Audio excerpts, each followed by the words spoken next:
এই মুহূর্তে আমি নতুন করে কোনো কিছু বলার জায়গায় নেই, কারণ 21শে জুলাই শহীদ তর্পণ তো হবে।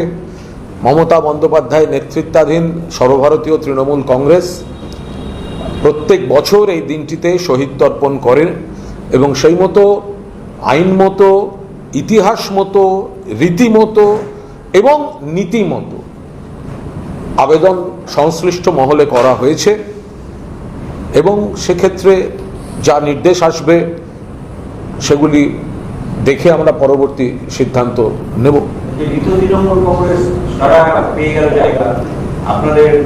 দেখুন, বিজেপির বি টিম যারা এইসব করছে পাচ্ছে, তো তাদেরকে দিয়ে যদি সরকার সাজিয়ে গুছিয়ে করিয়ে দেয় এরকম, দেখুন মানে বাঘছাল পড়ালে বেড়াল কখনো বাঘ হবে না।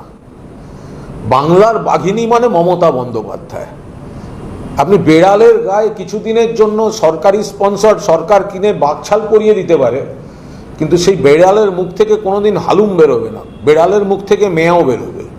তো সুতরাং যাদের ঠেলে ঠুলে বিরোধী দল সাজিয়ে সরকার পক্ষ ভাবছেন যে আমরা সরকারও চালাবো আবার আমাদের স্বীকৃত বিরোধী দলটাকেও চালাবো, সুতোর টানে ওটা ওই দু একদিন প্রচার এসব তৈরি করে দেয়া, কৃত্রিমভাবে মদত দিয়ে তাদেরকে একটা সভা করাবার জায়গা করে দেয়া, পুলিশ দিয়ে এলাকায় এলাকায় বলে সবাই লোক পাঠানো, সেইটাও তো বিজেপি স্পন্সার্ড কাজকর্ম হচ্ছে।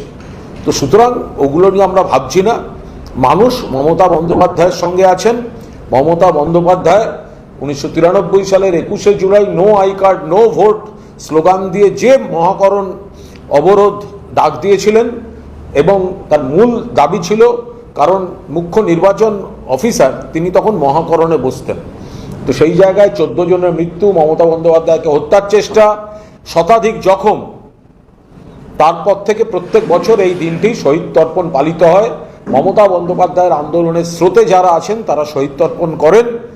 এবারও হবে, আইন মাফিক নিয়ম মতো চাওয়া হয়েছে। আর অন্যদিকে রাজনৈতিক চক্রান্ত এবং প্রতিহিংসামূলকভাবে সেটিকে বিভ্রান্ত করার চেষ্টা হচ্ছে। মানুষ সব দেখছেন, যা যা হওয়ার মানুষ দেখতে পাচ্ছেন। ব্রিগেডে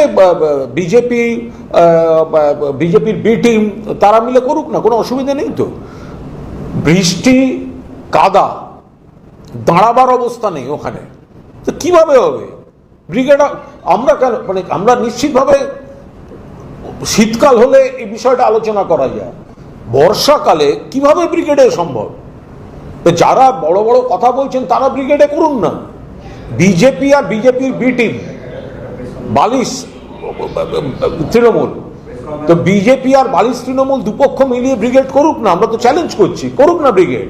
দাঁড়াবার অবস্থা নেই ওখানে, কর্মীরা যাবেন কি করে, কর্মীরা বসবেন কি করে, কিভাবে সভা হবে? এটা কোনো কথা হলো যে ব্রিগেডে গিয়ে করো?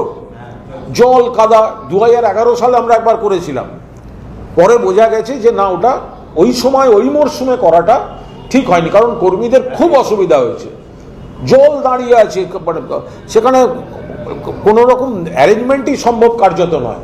তো ফলে ব্রিগেডটা একটা বর্ষাকালে জুলাই মাসে ব্রিগেডে এইসব আলোচনাটাই একটা অসার বস্তু।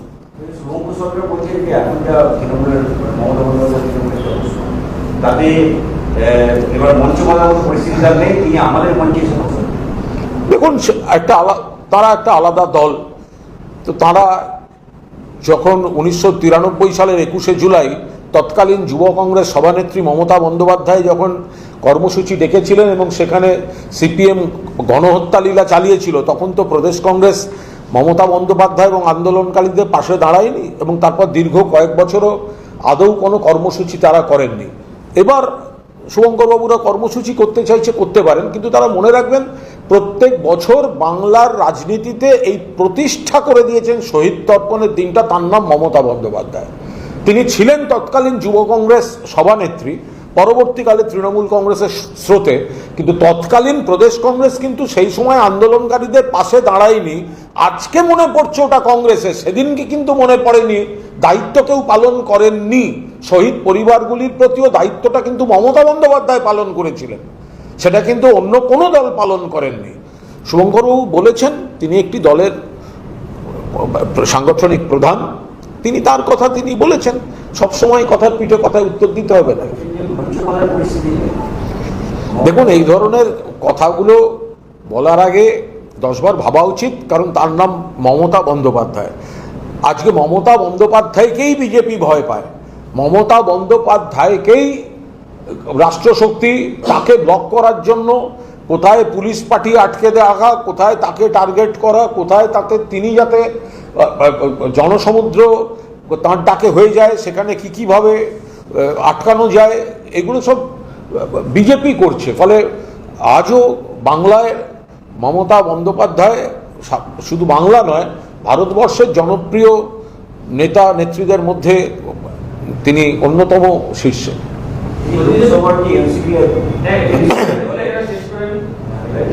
বিজেপির তরফ থেকে বলা হচ্ছে যে মমতা বন্দ্যোপাধ্যায় প্রত্যেকবার 21 জুলাই বলেন বৃষ্টি তার লাকি, তাহলে কেন ব্রিগেডের প্রশ্নে তারা এগিয়ে যাচ্ছে?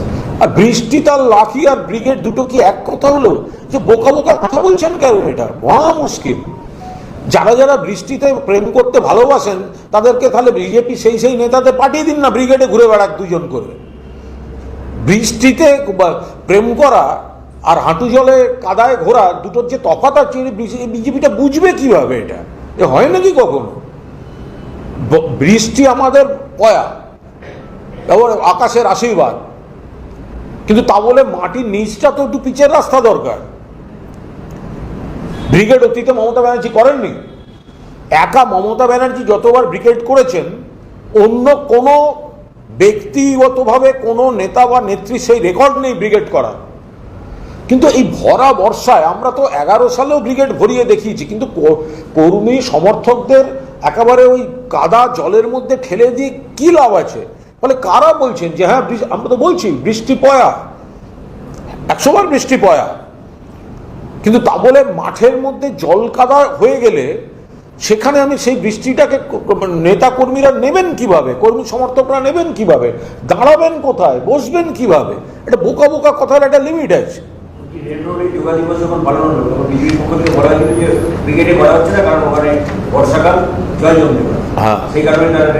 না, তো সেটা নামাজের সময় হয়েছিল যে রেড রোডে পাঠিয়ে দেওয়া হয়েছিল, কারণ হচ্ছে যে ওখানে হ্যাঁ শহীদ মিনারে এইসব জল কাদার একটা বিষয় ছিল। ফলে বাস্তবগুলো তো মাথায় রাখতে হবে যে যেখানে ব্রিগেড, সেখানে এখনই গিয়ে বিজেপি নেতারা একবার মাঝখানটা গিয়ে একটু হাঁটুন না, তাহলেই তো বুঝতে পারবেন। কেউ তো বারণ করেনি, ওনারা একটা ব্রিগেড করছেন না কেন? এই তো ওনারা তো সরকার গড়েছেন, তা আনন্দের চোটে একটা জুলাই মাসে ব্রিগেড করুন না, কে বারণ করেছে? লোকও হবে না, কাদায় পাও রাখতে পারবেন না। বিজেপিকে চ্যালেঞ্জ করছি, জুলাই মাসে ব্রিগেড করে দেখান। আপনারা তো ক্ষমতায় এসছেন, আপনারা তো জিতেছেন, জুলাই মাসে ব্রিগেড করে বর্ষাকালে ব্রিগেড ভরিয়ে দেখান। এমনিতেই আপনাদের ভোট লুটের ভোট, আপনাদের লোক হবে না। আর 2 হচ্ছে ওই জল কাদায় করবেন কি করে? আপনারা ইচ্ছাকৃতভাবে তৃণমূল কংগ্রেস, যেখানে প্রত্যেক বছর এই শহীদ তর্পণটা হয়, আপনারা সেই জায়গাটায় বাধা দিচ্ছেন, এবং আমরা নিশ্চিতভাবে মানুষ এটা বুঝতে পারছেন যে জল কাদার মধ্যে ব্রিগেডে এই সমাবেশ হতে পারে না। লোক সমাবেশের কোনো সমস্যা আমাদের নেই, কিন্তু বর্ষাকালে ব্রিগেডে এটা সম্ভব, টেকনিক্যালি সম্ভব নয়। লোকসভায় এনসিপি দলের সুদীপ বন্দ্যোপাধ্যায় চিফ হুইপ এবং তারা অধ্যক্ষ ওম বিড়লার সাথে দেখা করেছে, অমিত শাহের সাথে তাদের দেখা হয়েছে, তাদের আলাদা ঘর দেওয়া হচ্ছে পার্লামেন্টে। চূড়ান্ত বিশ্বাসঘাতক। সুদীপ বন্দ্যোপাধ্যায় সম্পর্কে একাধিকবার মমতা বন্দ্যোপাধ্যায় এবং দলীয় নেতৃত্বকে সতর্ক করেছিলাম, তখন আমি অপ্রিয় হয়েছি। কিন্তু সুদীপ বন্দ্যোপাধ্যায় এবং দলের এই অংশটি যা করছে, এটা চূড়ান্ত বিশ্বাসঘাতকতা। 2024 সালে তারা যে ভোটে জিতেছিলেন, সেই একটা ভোট ছিল বিজেপি বিরোধী ভোট, অর্থাৎ মানুষ বিজেপির বিরুদ্ধে ভোট দিয়েছিলেন মমতা বন্দ্যোপাধ্যায়ের প্রার্থীদের। আজকে কি করে তারা এনডিএর শরিক বা বিজেপির বন্ধু, নাকি 2 দিন বাদে জয়েন করবেন, কি করে যেতে পারেন? তারা শুধু মমতা বন্দ্যোপাধ্যায়ের সঙ্গে বিশ্বাসঘাতকতা করছেন না, তারা শুধু তৃণমূলের সঙ্গে বিশ্বাসঘাতকতা করছেন না, তারা তাদের প্রত্যেকটি ভোটারের সঙ্গে বিশ্বাসঘাতকতা করেছেন। 2024 সালে মানুষের রায় ছিল 5 বছরের জন্য তারা যাবেন। 26 সালে রাজ্যের ভোটের সঙ্গে কি সম্পর্ক? কি সম্পর্ক এক একজন এমপির? যখন কর্মীদের পাশে দাঁড়াবার কথা তখন আপনারা দল বদল করে বিজেপির বন্ধু সাজতে যাচ্ছেন। চূড়ান্ত এই বিশ্বাসঘাতকতা সুদীপ বন্দ্যোপাধ্যায় অতীতেও করেছেন। তারপর মমতা বন্দ্যোপাধ্যায়কে হোয়াটসঅ্যাপ পাঠিয়ে পাঠিয়ে পদ নিতেন। এরা যেভাবে এদের যা যা বক্তব্য সেগুলো 4 মের পর বলতে হলো কেন? মমতা ব্যানার্জি যদি আজ মুখ্যমন্ত্রী থাকতেন তাহলে তো এই সুদীপ বন্দ্যোপাধ্যায় এরাই তো মমতাদিকে ঘিরে থাকতেন, যে কজন আছে সব কজন। বিজেপি ডিলিমিটেশন করবে, বিজেপি হিন্দুত্বের এজেন্ডার জন্য বিজেপির কিছু বিল পাস করানো, তাদের ভোট নেওয়ার জন্য এদেরকে তোল্লা দিয়ে এরা বিজেপিকে ভোট দিতে যাচ্ছে।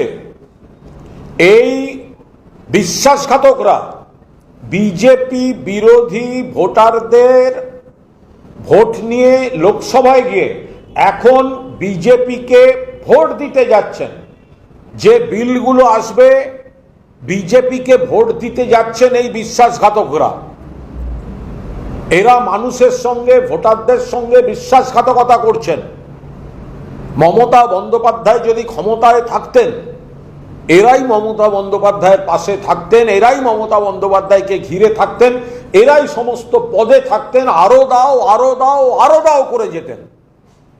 আর আজ মমতা বন্দ্যোপাধ্যায় দলে আজকে ক্ষমতায় নেই বলে বিজেপির বন্ধু সেজে এরা যাচ্ছেন বিজেপির হয়ে পার্লামেন্টে, বিজেপির হয়ে ডিলিমিটেশন থেকে শুরু করে বিজেপির যা যা এজেন্ডা আছে সেই এজেন্ডাগুলোকে সংবিধান সংশোধন হতে পারে, বিজেপির যা এজেন্ডা তার উপর দাঁড়িয়ে এমন কিছু হতে পারে যেটা আমাদের সংবিধানের মূল স্পিরিটের সঙ্গে একমত নয়, এর জন্য ভোট দরকার।